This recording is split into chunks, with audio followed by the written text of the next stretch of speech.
So I plan to lecture for an hour and then half an hour meditation. To introduce myself, I am a student of Advaita Vedanta. And Advaita Vedanta is the finest flowering of Hindu civilization.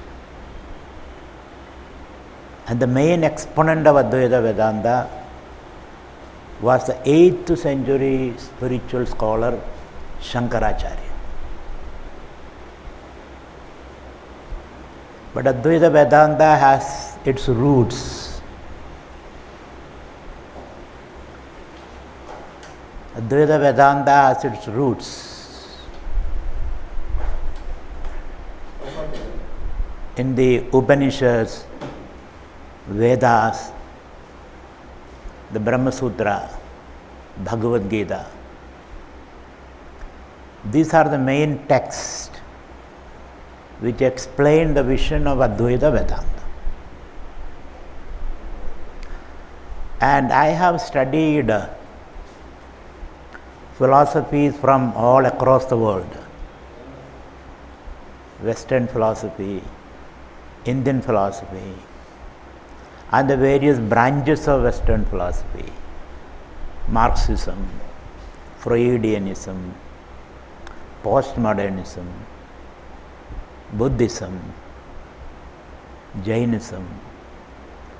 All these isms did not answer my fundamental questions, could not answer. So finally I found my repose in Advaita Vedanta. So I would be presenting a worldview based on Advaita Vedanta. You can call it Advaita also. You need not say even Vedanta. Advaita. Advaita means oneness. There is no other. That's the meaning of Advaita. We all are one. It is one fabric. Life is one web, integral web. That is the vision of Advaita Vedanta. And life, which is an integral web, a fabric, has its foundation in consciousness. Consciousness or awareness. And the entire material world an expression of that consciousness. This is something different from the materialistic worldview. In the materialistic worldview, consciousness is a byproduct of material evolution. Matter is the foundation of everything. Though these days they say matter is that which doesn't matter. So matter is the foundation of consciousness. Once there was a big bang, and the bang spewed matter, hot matter. That's what they say. The Big Bang spewed matter, hot. And the matter started expanding because it is hot, isn't it? When you heat something, it expands. And then a part of that matter started cooling down. And it took millions and billions of years. And finally, there was this earth, this tiny speck of earth which is floating in the vast spaces of the universe. So this earth cools down, then water and the land mass, and then atmosphere, and then the first life expression, the amoeba, the protozoa, and from that amoeba, finally, through a process of millions of years of evolution, amoeba became Amitabh Bachchan or Einstein, Albert Einstein. Amoeba became Albert Einstein, or Amoeba became Amitabh Buddha. This is the theory of evolution. So from the Big Bang, matter, and finally the earth, and then here we are, the roof and crown of creation. This is the materialistic worldview. So we are the recent arrival. Recently we appeared. And then again this world will collapse. What is called the big crunch. From the Big Bang, finally to the big crunch. All of them will collapse into maybe a point of singularity. That's the worldview presented by materialistic science. But science is only a provisional theory. It is not an absolute theory. Scientists themselves are humble enough to admit that this is only a provisional theory. We are available for falsification. Don't think this is the last word in science. Science is a continuously progressing phenomena or progressing discipline. It has no final word about anything. Scientists are humble enough to say that. And they also say everything is relative. Everything is understood in the standpoint of everything else. I understand the world from my standpoint, you understand the world from your standpoint, so there is nothing fixed about the world. We bring our own understanding about the world, which is called the relativity theory. And also science says as they go deeper and deeper into the matter, they say it is a field of infinite potentialities. It is a fluctuating field. It can be this or that or any other thing. So nothing predictable about the world. That's the scientific worldview. But the kernel, the core of the scientific worldview is matter is the foundation. And life is only an epiphenomena, an accident. And life has no permanent existence. Matter exists. That's what they say. Their understanding of matter keep on changing.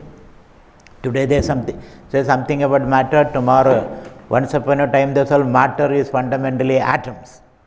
Now they say atom itself can be split and then you can go on splitting atom. So finally there is hardly anything what is called material which you can handle or which you can palpably, which you can see, that nothing is there.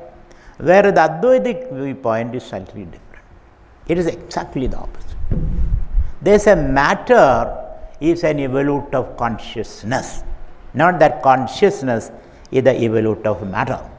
So that viewpoint of Advaita seems to be more acceptable to me personally, and I am sharing that worldview with you. You may accept it, you may reject it. It has helped me in processing sensations and creating values and purposes and meaning for my life. And that is what I am sharing with you. It may help you, it may not help you, but there is no harm in sitting and discussing and sharing our experiences. Which has helped me might help you too. So therefore, the Advaita Vedanta says what is fundamental is consciousness. And the consciousness evolves and becomes matter. So matter or this universe, the world that you see is a fluorescence or expression or a flowering or overflowing of matter. Consciousness pretends as though it has become matter. So matter is a pretense of consciousness, a play act of consciousness. Consciousness is fundamental, and in that consciousness, time, space and the energies float in that consciousness. So time, space itself is supported by this consciousness, and the time, space, when there are depressions happen in time, space fluctuation, then you have this fantastic universe which is there in front of you, of which you are a part.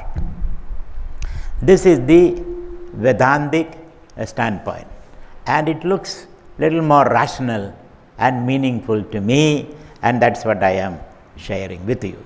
So what is this consciousness and its relationship with the material universe? And it is said consciousness which is beyond time space. For example, in the Narayaniam, it begins with Chandranandavabodhatmagam anubhamidam Kaladeshavadibhyam nirmuktam nityamuktam. So it is beyond time and space, and we experience in our deep sleep. In deep sleep, we remain as consciousness though we are unconscious. In deep sleep, we remain as consciousness though we are unconscious. Unconsciousnness is not lack of consciousness. Unconscious means there is nothing for in consciousness to objectify, because all those objects have collapsed into a point of singularity in sleep. Therefore, we are not able to know anything, and then you say, I am unconscious. When some expressions happen in that consciousness, then I become conscious. So I am beyond conscious and unconscious. My nature is pure consciousness. This we experience, and you can extrapolate from that. This great philosophy is extrapolated from one reason is the sleep experience. So this consciousness which is beyond time space, and in that consciousness fluctuations happen as time space. So time space is only a fluctuation in consciousness, which we say chit vilasam. Chit vilasam. Vilasam means fluctuation. Chida means consciousness. So this consciousness, a desire arises in that consciousness. That's how the Upanishad begin. There was a desire in that consciousness, and that desire became three gunas, three energies. It split into three energies, and three energies further modified into 5 elements, and the permutation and combination of these 5 elements became the whole universe of matter and mind. Then this consciousness entered into the mind as a reflection, as the sun enters into a pool of water. This consciousness enters into the mind and became you and I. Why did consciousness enter into the mind? Because it wants to enjoy its creation. Just as you build a house, before you build a house, there was a desire for a house, isn't it? Without that, you cannot act upon that desire. So there is a desire, and that desire, you did tapas on that desire, meaning that desire stayed with you for a long time, and your wife supported it, your children supported it, the bank people also was ready to give you the loan with a very short interest, very low interest, and everybody cooperated, and the engineer came, and the architect came, and all those people, support people came, and finally, that's the tapas we are talking about. Finally, your desire became a house. Cement and stones and steel and glasses, everything put together in a certain pattern, and then it became a house. And you are giving it a name to that house, and it's a facility, and it's got a certain utility. And after building the house, what will you do? We abandon the house? No. Enter into the house, isn't it? You enter into the house, and then you are to now, after entering into the house, why are you entering into the house? To enjoy the house, to invite your people and friends and relatives, come here, and on my birthday, my marriage anniversary, and you enjoy the house. Then you marry, you add more people, and you have children and your grandchildren and your in-laws, outlaws. The whole universe is generated by you, and there you are enjoying that.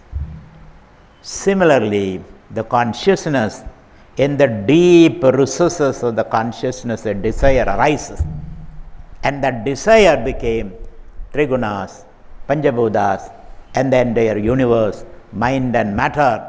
And then consciousness enters into the mind as you and I to enjoy the universe. Therefore, you are a Brahman project. You are nothing but a project of Brahman. You and I, the speaker as well as the listener, both of us are a project of Brahman.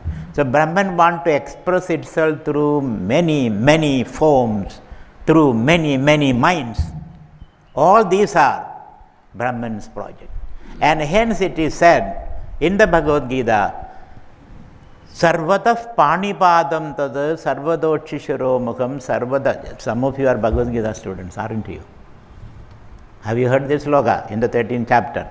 Sarvatah Panipadam Tad Sarvadochisharo Mukham Sarvada Srudiman Loge Sarvamavritya Tishtadi.